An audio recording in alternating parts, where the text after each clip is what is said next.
오늘 2월 마지막 주일 예배에 또 여러분 얼굴 뵙고 함께 예배하는 이 시간이 얼마나 기쁘고 감사한지 모든 주님 영광을 돌리는 시간이 될 줄로 저는 믿습니다.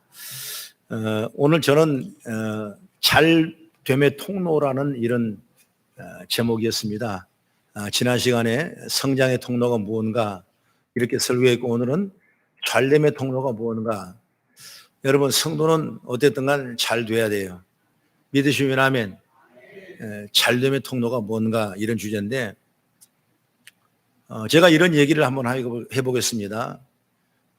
얼마 지난 얘기인데, 한 인터넷에 기사가 올라왔는데, 어떤 기사냐면 한 중소도시에서 차를 운행하고 가다가 정지선에 횡단보도에 걸렸어요. 근데 마침 뒤에서 앰뷸런스가 와서 차를 비켜달라고 그러니까 내가 그를 비켜주기 위해서 조금 더 앞으로 빼내가지고 정지선을 넘었는데, 그런데 무인 카메라에 걸려가지고 아주 이 벌금을 물게 되는 그런 시간들이 됐던 겁니다. 그러니까 이 사람은 그걸 억울하니까 그냥 인터넷에 올리고, 그러니까 많은 사람이 세상에 아무리 그럴 수가 있냐, 그 급박한 상황에 내가 그냥 피해줬다가 정지선을 넘었는데 무슨 소리가 있냐, 그러면서 여기저기 댓글이 막 터졌어요. 그러다 보니까 경찰도 당황이 되고 그것을 다시 한번 조사해 봤습니다. 그랬더니 알고 보니까 그 사람이 그게 거짓이었어요. 카메라에 나온 거 보니까. 여러분, 우리가 이런 일들이 세상에 너무나 비일비재해요. 아닌 것도 긴 것처럼 얘기해버리고, 없는 것도 있는 것처럼, 있는 것도 없는 것처럼 얘기해버린 것이 어찌 보면 세상이에요. 비판하고 정죄하고. 여러분, 이런 어려운 일들이 바로 세상에 이루어진 일이라는 것을 우리는 다시 한번 깨달아보는 지혜가 저와 여러분의 있기를 간절히 바랍니다. 그러면 이런 일들이 요즘 지금 이 시간도 일어나고 있어요. 우리가 지금 최대 이슈가 대통령 선거를 앞두고 있는데, 이 선거를 보면 서로가 여러분 거짓이 난무하고 서로가 네 핑계 내 핑계 되면서 서로를 정죄하는 그런 일들이 얼마나 많은지 몰라요. 그렇게 해서 대통령이 돼버리면 내가 했던 거짓말은 다 진실이 되고, 또 상대방이 했던 진실은 거짓이 돼버리는 이런 엄청난 역사가 바로 세상을 속에서 일어난다는 사실을 우리는 많이 보고 있는 것입니다. 이번 선거도 여러분이 잘 냉철한 이성과 판단으로 판단을 해서 좋은 대통령이 뽑혀서 나라와 민족을 걱정하는 대통령을 뽑아서 이 나라가 더 융성하고 발전하는 내일의 비전을 꾸밀 수 있는 그런 은혜가 있기를 저는 주의 이름으로 축원합니다. 여러분, 바로 우리가 이렇게 가만히 생각하면 성경은 이거하고 우리가 달라요. 성경은 뭐냐? 하나님이 한결같이 우리에게 복을 약속하셨어요. 잘됨을 약속하셨습니다. 우리가 조금 전에 묵도했던 민수기 6장 24, 26절까지 그렇게 말씀했잖아요. 여호와는 우리에게 복을 주시고 지키시며 은혜 베푸시기를 원하고 평강 주시기를 원하는, 오늘 본문에도 나오는 얘기인데, 이 말은 뭐냐면 한마디로 우리가 잘 되기를 원하는 거예요. 뿐만 아니라 더 잘 되기를 원하는 줄 믿으시기 바랍니다. 이것이 바로 우리를 향한 하나님의 소망이고, 우리가 이 은혜를 입고 믿음으로 승리해 나가는 저 여러분이 되길 간절히 바랍니다. 여러분, 우리가 여기서 알아야 될 건 뭐냐면, 우리 잘됨이 우리를 통해서 끝나는 것이 아니라 이제부터는 뭐냐, 우리 가정, 우리 교회 더 넘어서 더 넓이, 더 높게 퍼져나가는 그런 은총, 그것이 바로 기독교의 본질적인 사명이고 우리가 받을 더 잘됨의 축복인 줄 저는 믿습니다. 하나님이 우리가 잘되기를 원하신 것은, 우리에게 유익 있기를 원하는 것은 바로 우리가 다른 사람에게 더 잘됨의 통로가 되기를 원하신 것입니다. 그렇기 때문에 함께 잘되는 거예요. 우리 나라가, 우리 민족이 정말 여호야를 통해 더 함께 잘되고 미래 비전을 품고 갈 수 있는 그런 능력, 그런 축복이 있기를 간절히 바랍니다. 그래서 오늘 본문의 말씀을 선택했는데, 바로 누가 나오냐? 아브라함이라는 사람이 나오지 않습니까? 아브라함이 창세기 11장 하반절 이하부터 나오면서 본격적으로 12장에 아브라함에 대한 얘기가 쭉 나오고 있는데, 바로 하나님이 아브라함을 왜 선택했겠어요? 하나님께서 아브라함에게 복을 주시고자 선택한 줄 믿으시기 바랍니다. 그게 진정한 목적이에요. 하나님이 저와 여러분을 왜 선택했어요? 저와 여러분을 하나님의 복 주시기 위해서 부르시고 선택한 줄 믿으시기 바랍니다. 이게 바로 성경적인 축복이에요. 바로 이것이 온 사회에 알려져야 되고 많은 사람에게 이걸 보여줘야 되고 이 일들이 저와 여러분을 통해 증거되는 역사가 있기를 간절히 바랍니다. 그러면 아브라함이 이렇게 더 잘된 비결이 뭐냐? 첫째로 말하면 아브라함의 감사가 더 잘됨에 축복의 통로를 열어갔다 그 말이에요. 아브라함은 감사했던 사람입니다. 아브라함은 하나님의 부르심을 받아 그 약속의 말씀을 따라갔습니다. 그냥 부정하는 것이 아니에요. 하나님의 약속대로 따라가는 겁니다. 내가 약속대로 따라가면 가나안으로 이끌어서 내게 복이 되게 하신다. 이 약속의 말씀을 하나님이 주셨어요. 그렇기 때문에 그 말씀을 그대로 따라가는 겁니다. 창세기 12장 2, 3절을 우리 같이 한번 읽어보겠습니다. 시작. 내가 너로 큰 민족을 이루고 내게 복을 주고 내 이름을 창대케 하리니 너는 복이 될지라.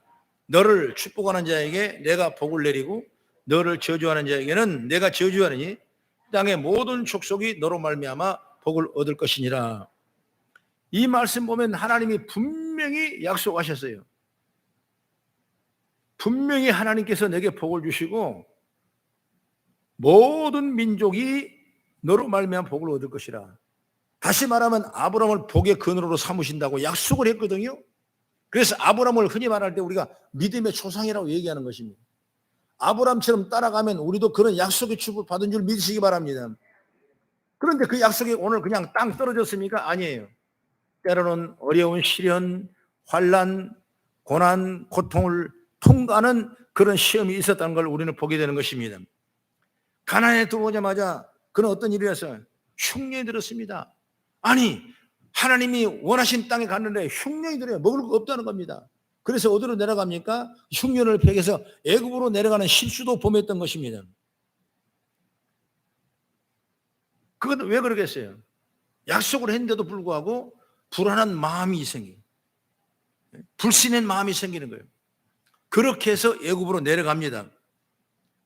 그리고 그 다음에 내 후손을 주겠다는 약속을 했는데도 불구하고 아브라함에게 후손이 없는 겁니다. 이루어지지 않는 거예요.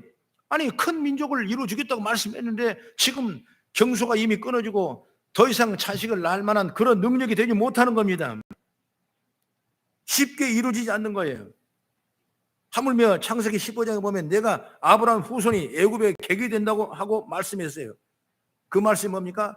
애굽 백성들이나 애굽에 내려갔던 이스라엘 민족들이 말하자면 요셉 이후에 그 70명이 애굽에 내려가서 무려 300년 이상을 객이 되는 생활을 했지 않습니까? 그 얘기를 하는 겁니다. 나이가 75세인데 100살에 여기까지 자녀조차 없습니다. 20년 지나도록 여러분 아무 소식이 없는 거예요. 그럼에도 하나님을 믿고 따른 사람이 누구냐? 바로 아브라함이라는 것이. 우리가 받을 그거예요. 여러분 지금 보여지고 아니하고 들리지 아니하고 그래도 여러분 우리는 하나님이 내게 너를 복을 주시게 약속한 그 약속의 말씀을 우리가 믿고 따라가는 그런 지혜가 저 여러분에게 믿음으로 가득 채워지기를 주의 이름으로 축원합니다. 신약 시대에 오면 예수님도 사역을 하실 때 따르는 사람이 많았어요. 때로는 의심하게 되고 때로는 예수님을 배반하는 그런 경우도 있었어요. 그러나 여러분 끝까지 따라가는 그 사람이 하나님의 복을 받는 거예요. 다른 생각을 한다면 가룟 유다는 그 생각은 변해가지고 나중에 예수님을 따라가지 않았어요. 그러면 왜 예수님을 따라가지 않았는가? 다시 말하면 오늘 주제가 1번이 감사라고 그랬죠? 감사가 없는 거예요. 여러분 우리가 아무리 신앙생활 잘한 척 잘하고 있지만은 감사가 없다면 믿음을 따라가지 못하는 거예요. 여러분 오늘 또 여러분 감사하십시오. 하나님이 나에게 구원해 주시고 하나님 나를 이끌어 주시고 하나님 여기 앉게 하신 그 일들을 여러분이 감사하면 내게 지금 왔던 이 시련과 환난과 여러 가지 어려운 일들이 하나님이 주신 약속을 땡겨주셔서 약속을 성취하게 하시고 그 약속을 이루고 하신 분은 하나님 줄 믿으시기를 주의 이름으로 축원합니다. 우리가 성경에 보면 믿음의 사람은 구약에서 제단을 많이 쌓은 사람이에요. 제단을 많이 쌓아요. 그래서 어찌 보면 구약을 총체적으로 본다면 제단 쌓는 겁니다. 그러면 신약은 뭐냐? 바로 이 제단이 예배로 바뀌어지는 것입니다. 성도는 뭐냐? 날마다 모여 힘써 기도하며 예배하는 거예요. 여러분, 이것을 우리가 믿음으로 잘 받아들여야 돼요. 예배를 통해서 하나님을 만나고, 오늘 영상을 봤지만은 그분도 예배를 통해서 하나님을 만나는 거예요. 이미 하나님께서 그에게 약속해놨지만은 그 약속 현실이 오지 않았어요. 그러나 예배하러 갔을 때, 예배 때 하나님이 그를 만나주신 거예요. 그래서 구약 성도는 제단을 많이 쌓고, 신약 성도는 여러분 예배를 자주 드리는 거예요. 예배를 여러분 축복을 받는 거예요. 믿으시면 아멘. 예배 속에는 여러분 찬양이 있습니다. 예배 속에는 여러분 기도가 있습니다. 예배 속에는 비전의 꿈이 있습니다. 하나님의 말씀이 있습니다. 다시 말하면 예배 속에는 여러분 하나님의 감사가 있는 거예요. 감사가 빠진 예배는 예배가 아니는 거예요. 여러분 나를 이끌으신 하나님을 감사하시고 얼마나 감사해요. 그래서 우리 입술에 감사의 씨가 떠나가면 안 돼요. 그저 여러분 오르락내리락 하면서 감사하고, 이처럼 구약이든 신약이든 사람이 하나님께 드리는 찬양과 감사와 기도인 것입니다. 그러면 하나님께서 그 사람에게 말씀을 주시고 복을 주시고 은혜를 내려주시고 내일의 비전을, 내일의 소망을 부신 줄 믿으시길 바랍니다. 그러면 이 두 가지가 바로 뭐냐? 하나님과 인간을 서로 만나게 하는 거예요. 예배는 얼마나 귀합니까? 감사의 제단을 드리니까 하나님과 인간이 만나는 거예요. 우리가 하나님을 볼 수도 없고 만질 수도 없고 여러분 하나님을 알 수도 없는 것 같지만은 예배를 통해 하나님을 알게 되고 하나님을 만나는 지혜를 얻게 된 줄 믿으시기 바랍니다. 아무리 인격이 좋고 공부를 많이 하고 학문이 뛰어나고 믿음이 좋아도 감사로 제사를 드리고 감사로 예배를 드리는 신앙이 되기를 주의 이름으로 축원합니다. 감사가 부담이 되지 않고 기쁨과 믿음이 될 때 그것이 진짜 복된 믿음인 줄 믿으시기 바랍니다. 아브라함은 그에게 복이 임하지 아니하고 자손이 없으면도 제단을 쌓는 걸 게으르지 않았어요. 심지어 100세 얻은 아들을 독자 이삭을 제단에 드리라는 하나님의 말씀에도 제단에 드리라고 그랬습니다. 제단은 예배라고 그랬죠. 아들을 드리라는 말씀에도 그는 여기에 조금도 거슬리지 아니하고 그 말씀을 그대로 순종했던 아브라함. 바로 그것은 아브라함은 어떤 말씀이냐? 바로 그에게 감사했기 때문에 그렇게 드릴 수 있는 지혜가 열리게 된 줄 믿으시 바랍니다. 그래서 이제까지 아브라함의 삶을 끌어오신 하나님께 대한 감사와 전적인 신뢰가 없었다면 여러분 불가능한 거죠. 오늘 우리의 예배는 감사 없이는 불가능한 것입니다. 여러분 날마다 감사로 제사를 드리는 나를 영원롭게 한다는 하나님의 말씀 믿고 이제 나가는 저와 여러분 되기를 간절히 바랍니다. 우리가 흔히 말하면 욥이라는 사람이 있지 않습니까? 욥의 고백의 이유가 뭡니까? 욥도 마찬가지예요. 재산이 다 없어지고 자녀가 죽고 자신의 몸에 병이 들어도 그런 하나님 원망하지 않냐고 내가 하나님 믿고 감사했다고 말씀하고 있어요. 성경에 나오죠? 욥기서 1장 21절을 우리 같이 한번 찾아봅니다. 시작.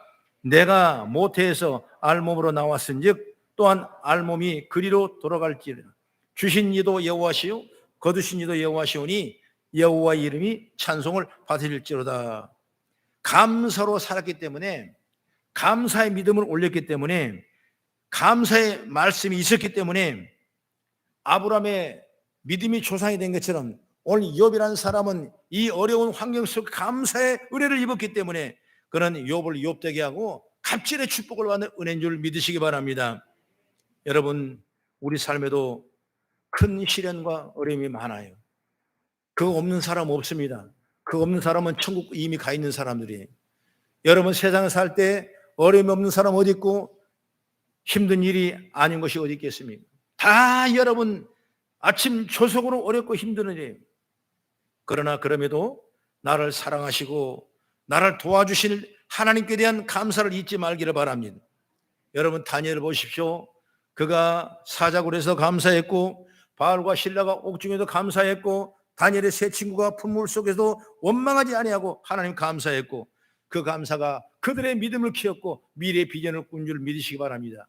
오늘 저희 여러분이 주신 이도 하나님이시요 거두신 하나님이요 이런 믿음을 가지고 감사한다면 하나님께서 아브라함 같은 재단에 복을 내는 것처럼 저와 여러분의 재단에 하나님 축복의 역사가 일어날 줄 믿으시기 바랍니다. 그 다음에 두 번째 뭐냐면 충성이 더 잘되게 하는 통로다 그 말이에요. 충성이라는 게 얼마나 귀합니까? 아브라함의 삶을 생각할 때 가장 중요한 부분이 바로 창세기 22장에 보면 아까 잠깐 말씀했지만은 이삭을 제물로 드리라는 장면이에요. 이것 바로 뭐냐? 하나님이 아브라함을 테스트해 보는 것입니다. 시험해 보는 것입니다. 내가 정말 하나님을 믿고 있는가? 내가 정말 일생을 하나님을 인정하고 있는가? 이걸 테스트하는 것이 바로 뭐냐면 내가 가장 사랑하고 미래 비전을 꿈을 그 독자 이삭을 번제물로 드리라. 번제라는 건 뭐냐? 가죽을 벗겨내고 각을 뜨고 여러분 피를 다 쏟아내고 불로 태워서 흔적도 없이 드리고 연기를 올리는 것이 바로 번제거든요. 이 번제를 드리라는 것입니다. 여러분 인간적으로 봤을 때 이 말씀이 얼마나 우리에게 우매합니까? 그러나 아브라함은 그의 감사가 있기 때문에 하나님이 나를 시험하는구나 이걸 깨닫게 되고 그 일을 실천하는 것입니다. 정말 각을 떼기 위해서 묶어놓고 내려치를 때 아브라함아 아브라함아 아브라함아 이제 내가 알았다. 내가 나를 인정한다. 내 뒤에 숲을 보면 이삭이 아닌 어린 양이 준비되어 있다. 여호와 이레입니다. 하나님께 준비된 게 다 있어요. 하나님은 시험 중에 시험으로 끝나는 것이 아니라 우리의 축복을 위해서 미래를 준비하고 있다는 사실을 여러분 확실히 믿기를 간절히 바랍니다. 바로 이 믿음을 내가 왜 얘기했냐면 아브라함의 믿음이 변함없는 믿음이라 그 말이에요. 변함없는 믿음은 어떻게 표현합니까? 오늘 충성하는 믿음이라고 생각하는 것입니다. 오늘 잘했다 내일 화딱 뒤집어지고 모레 뒤집어지고 또 글빛 잘하고 이건 여러분 충성이 아니고 변함없는 믿음이 아니에요. 여러분 아브라함은 변함없는 믿음을 끊임없이 유지했어요. 복을 주신다고 자녀를 주신다고 약속하시고 그 약속이 이루어지지 않으면 실망을 합니다. 그런데 하나님은 아브라함을 통해서 끝까지 바라보는 것입니다. 심지어 백세의 아들을 번제물로 바치라는데도 그는 잡아드리겠다고 산으로 데리고 올라가고 그는 변함없이 그 마음이 아브라함을 더 잘되게 하는 비결인 줄 믿으시길 바랍니다. 잠깐 충성한 건 누구나 다 해요. 그런데 계속 충성하라면 망설입니다. 더구나 거기다가 성경에 말씀하는 거죠. 내가 죽도록 충성하라. 그러면 이때 배반하기 쉬운 것입니다.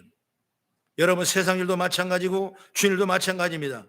그러나 정말 우리가 더 잘되는 복은 뭐냐? 바로 변함없는 충성을 통해서 하나님의 축복을 이룬 줄 믿으시기 바랍니다. 이순신 장군을 잠깐 얘기해 보면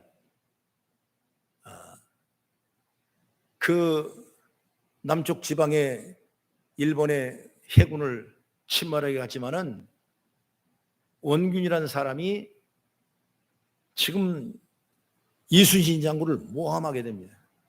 그 조정에 알게 되고 그 조정에서 이순신 장군을 싸움하고 있는 장군을 데리고 와서 오겠다가 가두는 역사가 일어나는 거예요. 그렇지만은 더욱더 그 전쟁은 치열해지게 되고 이제 정말 등잔불 꺼질 만큼 어려운 지경이 일어났을 때 그 선조라는 왕은 다시 한번 이순신을 옥에서 빼내서 그리고 가서 일본 해적을 물리치라고 다시 명을 갖다 보냅니다. 그랬을 때 여러분 그때 당시 배가 고작 12척밖에 없다는데 그랬을 때 이순신 장군은 이 명령을 어떻게 따를 것인가? 당시에 그 아들이 편지를 써놓고 있는데 그 아들은 어떻게 말했냐면 그걸 제가 읽어주고 싶은 거예요. 아버지, 왕은 아버지를 버릴 것이고 사람들도 아버지를 버릴 것입니다. 그럼에도 싸우는 이유가 무엇입니까? 도대체 아버지를 버릴 왕을 왜 섬기십니까? 그러자 이순신 장군이 대답합니다. 의리다. 의리야. 무릇 장수된 자의 의리는 충을 쫓아야 하고 충은 백성을 쫓아야 한다. 이렇게 말씀했습니다. 12지역밖에 남지 않는 그 전장에 가면 패할 수밖에 없는데 그 왜 갑니까? 의리다. 의리. 여러분, 의리는 뭐가 의리입니까? 힘들어도 붙어있는 것이 의리예요. 부족에도 함께 있는 것이 여러분 의리예요. 여러분 성도는, 여러분 충성은 바로 의리에서 시작되는 거예요.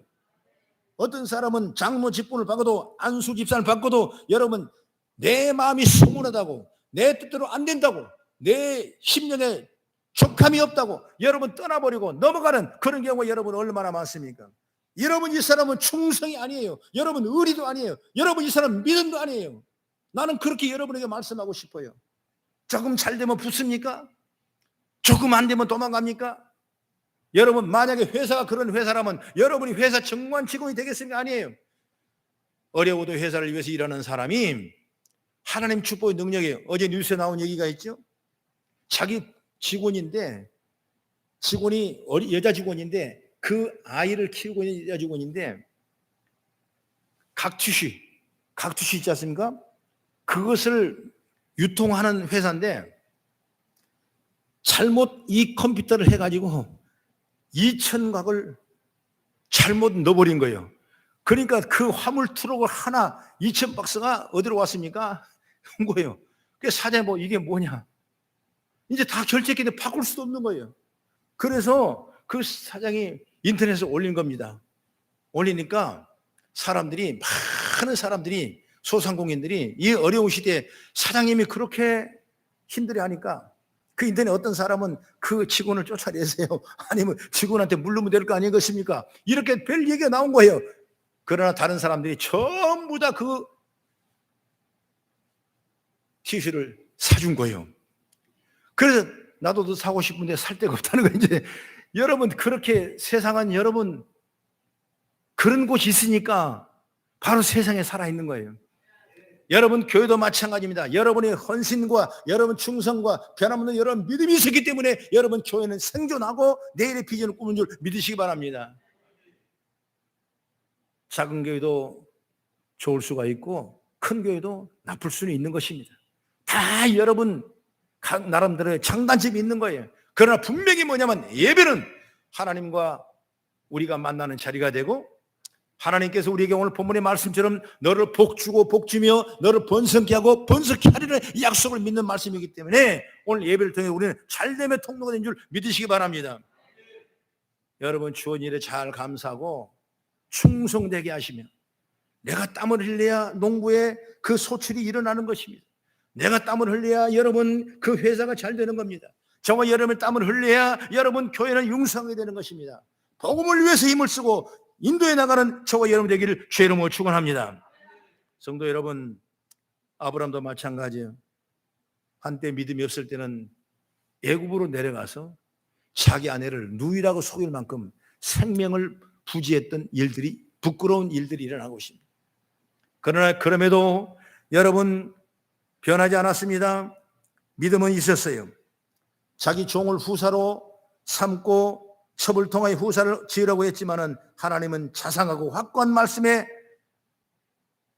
아브라함은 변해갔고 결국 믿음이 자랐고 결국 여러분 이삭을 번제단의 제물로 드리는 시험 앞에서도 변함없이 하나님의 말씀의 약속의 말을 믿고 들어갔던 이 아브라함의 충성처럼 오늘 우리도 이런 믿음을 가지고 나아가기를 주의 이름으로 축원합니다. 여러분 이런 코로나 시대에 우리가 진리가 무너질 때가 너무나 많아요. 진실이 무너질 때 너무나 많아요. 뭐가 진짜인지 뭐가 가짜인지 여러분 어떻게 잘하는 건지 여러분 이런 일들이 파쇄되어 버리는 일들이 너무나 많습니다.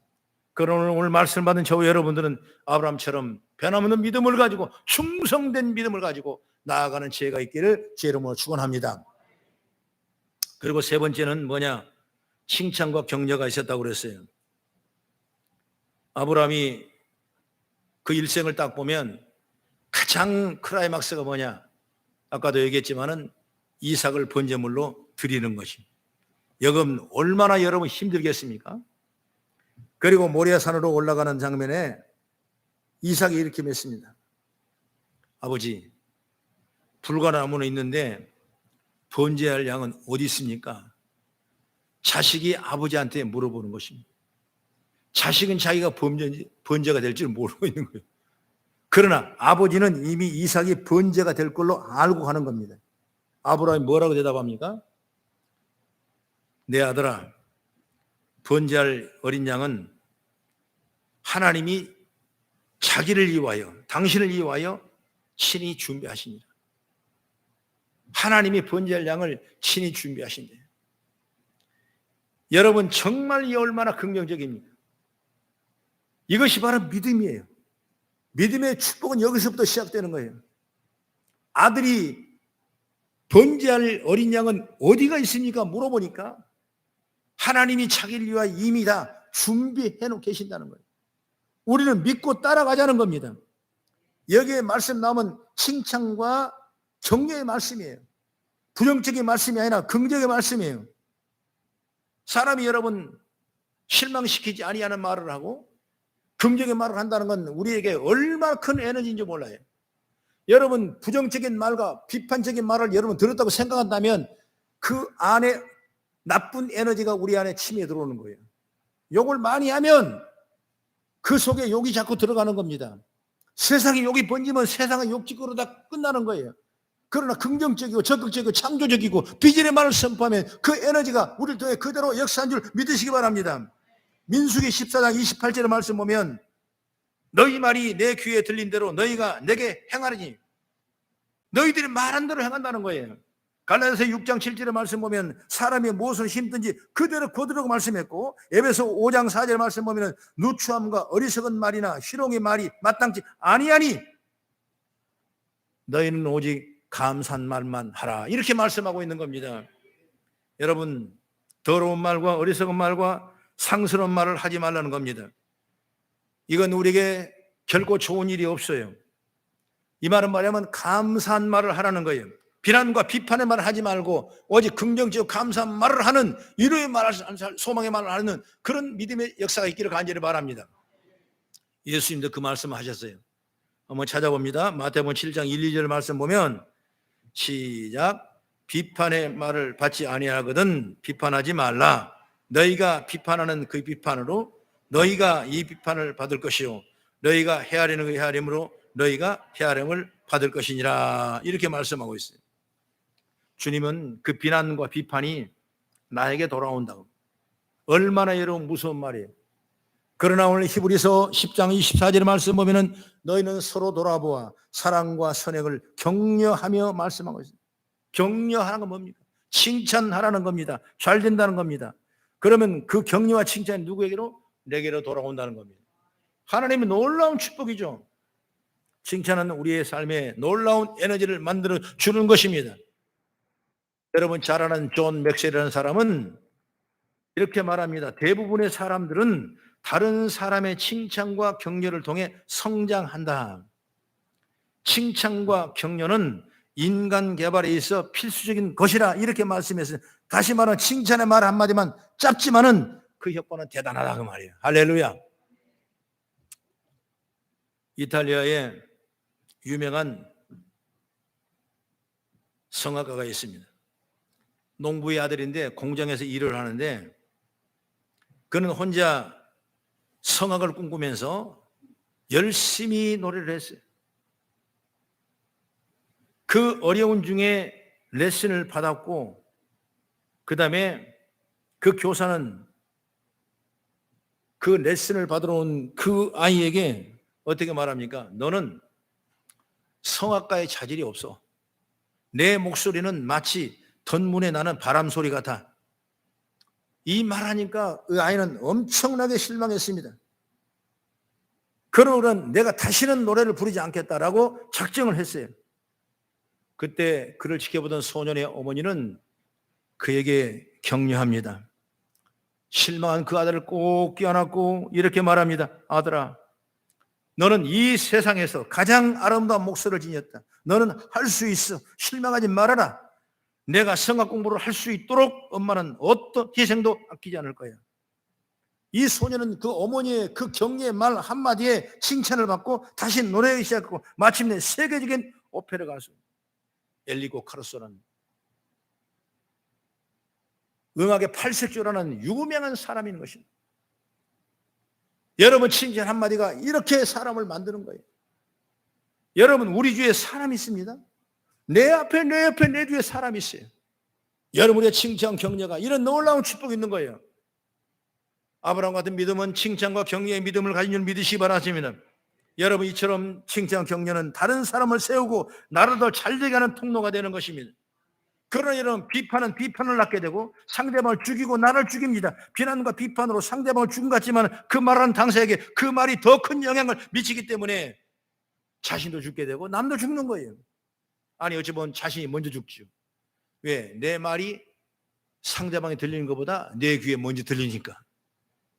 여러분 우리가 생각한다면 이 사회 질서가 너무나 무너지고 있습니다. 사회가 너무나 어려워지고 있습니다. 칭찬과 격려와 위로와 소망이 많이 무너지고 있습니다. 너는 잘되나 잘할 수 있다는 그 말이 너무나 무너지고 있는 거예요. 그냥 오늘 될 대로라고 이렇게 살아가는 이 시대가 얼마나 어려운지 몰라요. 그러므로 이 시대를 바라본 저와 여러분 큰 믿음을 가지고 더 잘됨의 통로가 이루어지는 하나님의 축복과 역사가 있기를 간절히 바랍니다. 사랑하는 우리 성도 여러분, 주님은 우리가 잘되고 잘되기를 원하십니다. 그 통로가 바로 뭐라 했지? 첫 번째요? 감사예요. 그 다음에 두 번째가 믿음, 변함없는 믿음, 충성이에요. 그 다음에 서로가 칭찬, 격려를 하게 되면 하나님 저와 여러분을 잘되게 하고 복을 내리는 역사가 있을 줄 믿으시길 주의 이름으로 축복합니다. 기도하겠습니다.